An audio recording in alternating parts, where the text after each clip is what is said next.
Welcome, welcome. Dr. Stephen Hobbs here from the Wealth Movement. And this is the Wellther series and Indra Singh with us. And this is whole number 3 of possibly a 5-part series.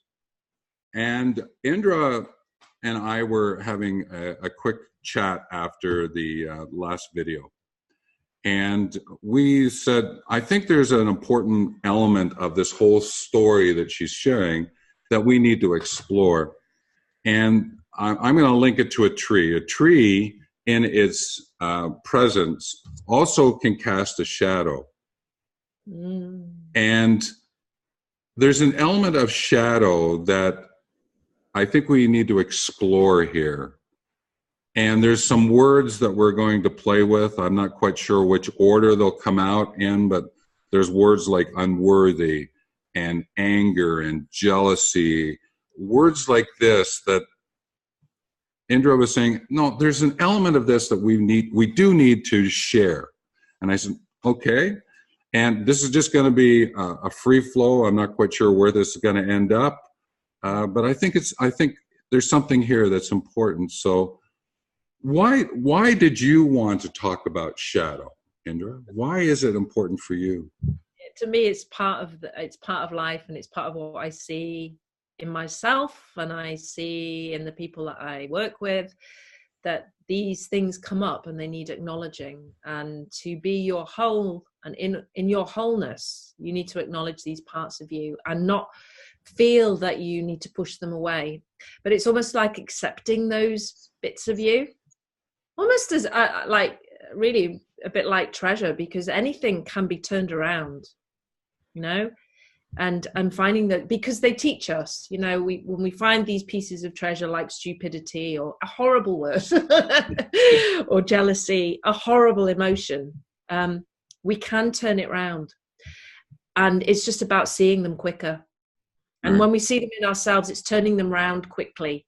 And that's kind of what I do with people. It's not about getting rid of them. It's not about, because we can't get rid of them, but we can learn to turn them quickly into positive aspects of our lives. So, and work with them from a positive way. Right. So turn the shadow into the light, you know? Yes. Yeah. It's sort of like to work with them, to speak about them. Right. It's sort of like moving from the shadow of the tree back into the light. The tree's still present. You just see the tree a little bit differently. You're not in the shadow of the tree. You are in the light of that tree. And that's one of the ways that I express it. Right. Yep. When I'm doing the work I'm doing with these words, I think I just heard you say another word was stupid, right? And I had mentioned jealousy and unworthy. Which words or which combination, or where would you like to go in terms of dealing with some of these shadow related elements of our lives? Well, I think we could start with jealousy. Okay. Only because jealousy has been one that's been coming up within my groups, my support groups this particular month, when they've been taking an essence called Red Columbine. And we've been noticing that these feelings have been coming up within the group and been sort of supporting each other within the group and how to deal with it. And jealousy, the green-eyed monster, as we know it, is something that is, I feel, is almost like it's one of those emotions that it's one of the worst emotions ever. And it actually eats at you. Yes. It eats at you if you allow yourself to go there, if you allow yourself to go too far. Yes. But there are ways of being able to get out of it, you know? And I tend to work with a lot of people with jealousy because, you know, I'll put my hands up there and say that I've felt it myself. You know, those feelings of envy, those feelings of jealousy, I have felt them within myself. And now I'm able to turn them around. And the way that I do that is, especially if it's when it comes to somebody else, I'm jealous of what somebody else has, is I realize that and their path is not my path. And if I am to get what they get, well, how do I know that's going to serve me? Because it's not maybe what my life needs or requires, whether that be a big house, more money, whatever it is, you know, their job. It's not my life path. So I work with that energy of it, and that suits me. but we all have to find our own way to deal with it, you know, and that's what I kind of help people do. So I think that phrasing life path is an important element there. You Yeah, got to discern your own life path. And yeah. sometimes you got to go through some of the shadow elements to find that life path. I get that. I could probably share my own story here, right? But let's take a look at another one. Which one do you want to take a look at now of the words that you'd share about the shadow? I'm going to say anger. Okay. The one, the fiery anger. I see anger as a really amazing emotion because it can be turned so quickly into creativity and into honoring your creative aspects. So when you feel that sense of, maybe anger can take you into a place of wanting to harm yourself, wanting to harm another, the contrast of anger is creation, because creation comes from our sacral and our fire is there also. And we can, with practice, and it does take practice, turn it into creative energy. And when we fuel our creativity with the anger that comes through us, we can create some amazing things, you know, in life. So anger, I kind of like anger because I think it's the element of fire, you know. And as long as it's not harming other people and you're not harming yourself too much, then, you know, there's some really positive aspects about it that we can all receive, you know. So it's a little bit like if you say I'm an angry person or I'm a person who gets angry, there's a difference there. Yeah, very different. Yeah. And I think we own these emotions, which they become us, which isn't, you know, we've got used to doing that, and they're not us. They're just things that we feel, and they flow through us like anything, flower. Yeah. They flow through us, and we just allow them to come through. And if we allow them to flow and not to stop and stick, then we can actually feel the magic of them and their benefit. And that's particularly why I like anger. Yes, and again, I'm going to play with a word here because I think it's important. Is often anger is a reaction. Yes. And what you pointed out is that it's really, if you pay attention, okay, I'm getting angry here, I'm getting anger, but if I use this to go into creation, it makes a very different way in which to go at it. And the great thing is that with the word reaction, if you take the letter C in the middle of it and put it into the front of the word, it becomes creation. So the reaction is when you're in it, and if you can see it when you're in it and move it, then you can get into doing something about it very quickly because you can see it before it escalates, the creation part of it. Absolutely. So that was one of the ways I've always shared with people around the anger piece, and you've hit upon it again, right? You're emphasizing that point, so that's wonderful. Right? Yeah, yeah. Can we go to stupid? Yeah. I'm doing it. I'm saying, can we go to the word stupid? There we go. Yeah. Let's just unpack that one, because you hear so many people, I'm just stupid about that, or you're stupid, right? And they'll throw some anger with that, or it might even be jealousy behind it. But can we just unpack stupid right now? Yeah, I'm trying to look at what these words and see where you're going to go with stupid, and unraveling it, because I'm looking at it going, it's one of those words that I heard a lot in my childhood, and it was one of those words that I've really worked on not being stupid, because I heard it a lot, and I think in the 80s it was flung around quite a lot. Stupid, certainly here, and there wasn't any kind of responsibility that went with that word of calling people that. And I think a lot of people have been damaged from that word, stupid, especially if they're sort of my generation, sort of in their 40s, 50s, where I think the word was used a lot around the 80s. And I think there's a lot of damage being done from stupid, because we have gone into that place of, oh, I'm stupid at that, I'm stupid at that, I can't do that, I'm stupid. And that takes us into that space of unworthiness. And, you know, nobody's stupid, and it's just it's just horrible. It's horrible. So I blame the 80s. Yeah, it's one of those words that if one could just go, Yeah. it would be a much better way. When you mentioned it the other day that we might talk about stupid and where we might go with that, I went, I don't think I've actually heard the word for a little while. Yeah. And what you're bringing up, and then when you said about the 80s, I didn't click that in, and I just went, that'd be kind of true, because I'm in of that age group as well, where, you know, the word was thrown around. And I think it was thrown around, wasn't it? Not necessarily as a word to really put you down. It was just, well, you're stupid. It's sort of like, well, you don't know what you're talking about and all that. But it was the way it was woven into our life. Yeah. Yeah. By parents, it was flung around. And oh, okay. Yeah. I think it was the older generations that threw it at their children. And when I hear it now, it angers me. Okay. Because I've really had to work on it. I've had to work on not being that word, because earlier in my life, I would think I was that because I heard it so much. So again, it's why I blame the 80s for it. Not to blame the 80s, but I'm blaming the 80s with the perm, right. You know. Yeah. I'm hanging out there. Yeah.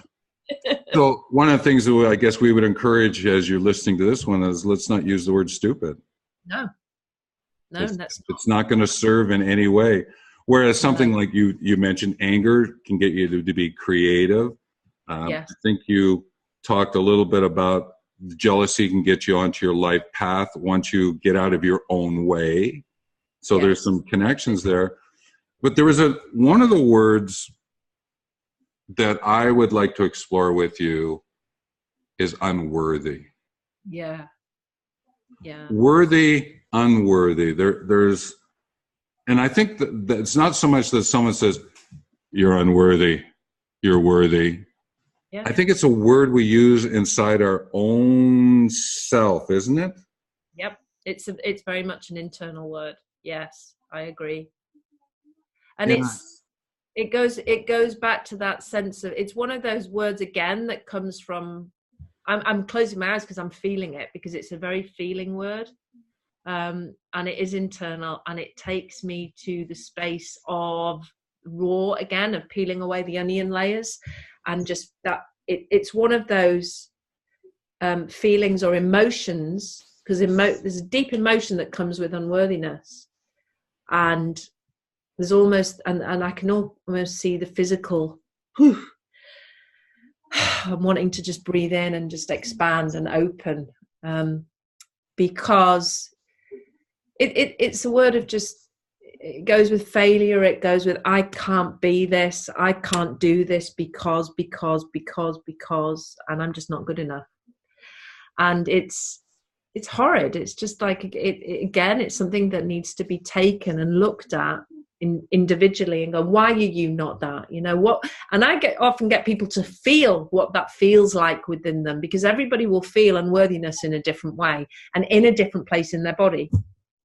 You know, for me, it used to sit in my solar plexus and around that gut area, because that sort of feeling of sickness, and that area is our center of will. That's the place where we move forward from. So when we feel that unworthiness and we're unable to move forward, we have to work on that to release that feeling. But definitely sitting with that sense of unworthiness and noticing where it is in your body and where you're feeling it is important. And a lot of people feel unworthy. A lot of people, yeah. Deep down at the core. And it's kind of sad, isn't it, that we have to feel that way. Yeah.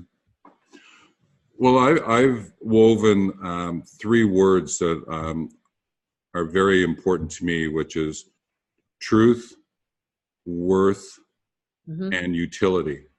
Yeah. And they come about because of my years in the academic world. Because when you do research is about the search, research about the search. You're searching for an element of truth, you're searching for an element of worth, or you're searching for an element of utility.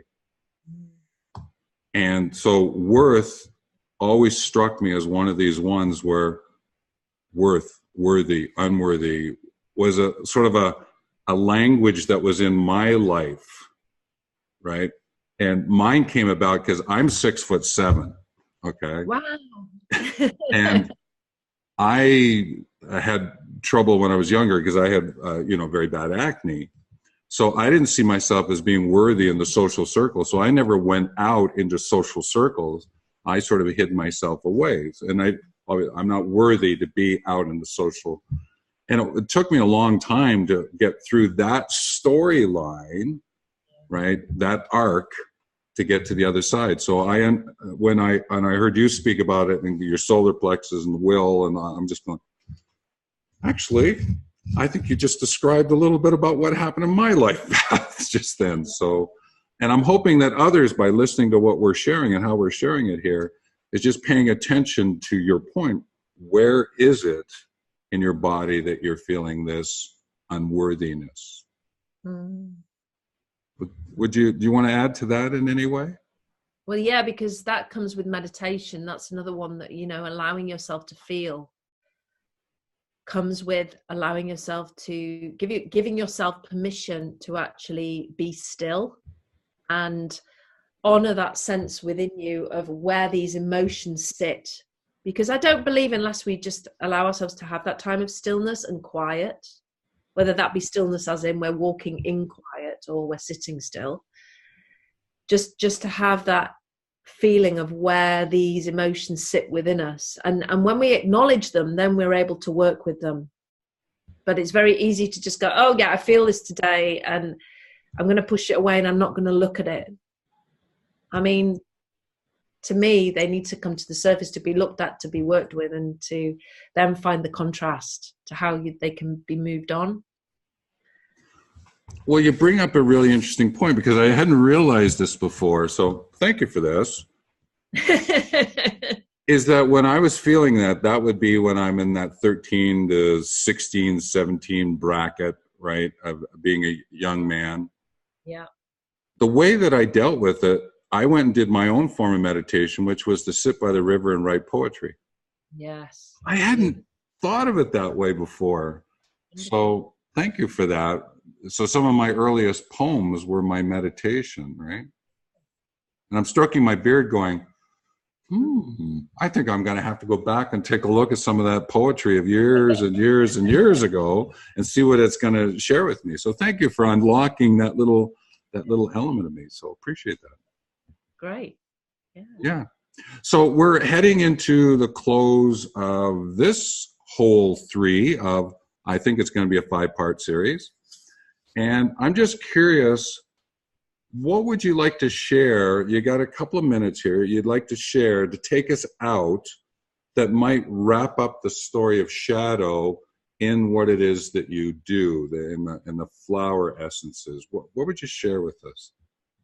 Well, with my particular flower essences, it allows you to see the shadow. And I would say to people, don't be afraid of your shadow, and don't be afraid of having to show your full self in the world, because by honoring the shadow within, then you are able to find and share with the world your fullness.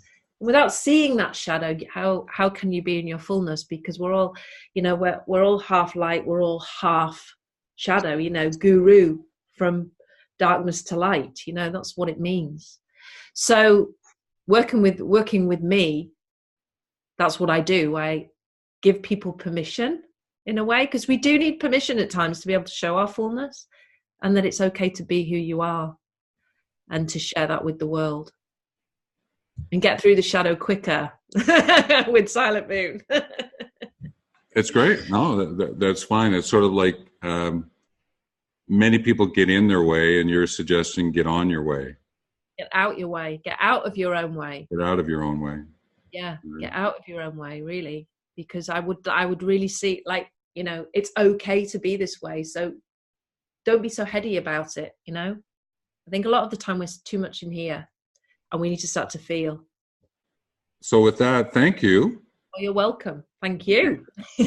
It's great, and we'll pick it up. We'll do hole 4, and looks like we'll probably do hole 5. I think we've got a sort of a head nod agreement that we're probably going to end up doing a 5-parter. Oh, 5-parter. Oh, no, it's got to be 5 holes, right? We're going to do the 5 holes of our presentation. So thank you for that, Indra, and we'll catch up to you again soon. Great. Thank you.